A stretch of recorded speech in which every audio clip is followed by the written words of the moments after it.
team building third year.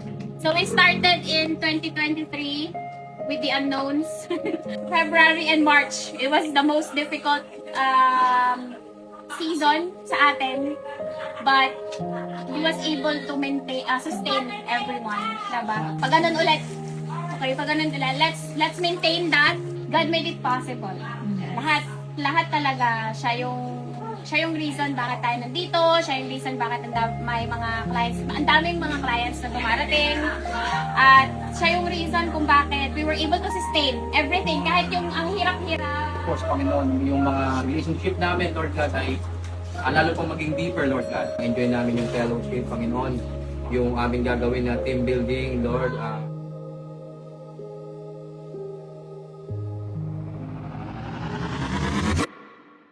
Matagal dumating yung ambulance dito. Wala pong timer! O, diba?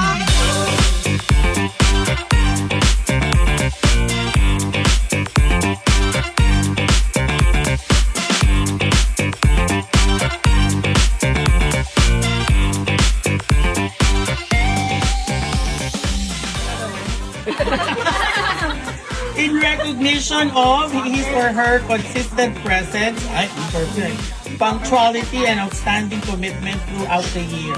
Your reliability and discipline serves as a shining example of professionalism and dedication. Given this 10th day of May, this award goes to Princess Dana Go.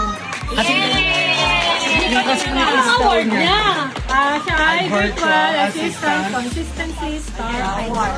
Next award, in recognition of your unwavering commitment to client satisfaction and excellence in service.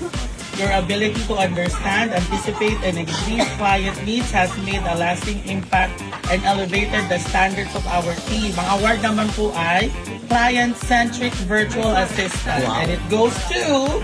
Again, Princess Dana Go.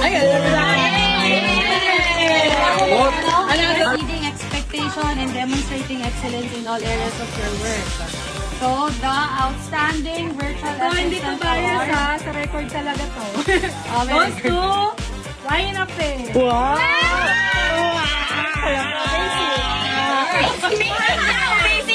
Bana! Ako Marti ako. Dito ka na lang. So, your consistency and dedication are deeply appreciated. She is the most reliable virtual assistant. Goes to Princess.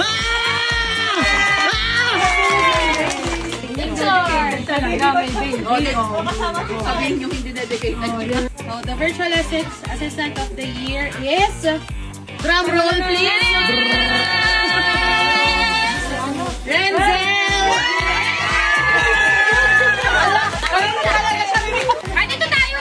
Dito tayo. Huwag kang iiyak. Thank you po sa Wawa Win. Shoot na yung gas mo po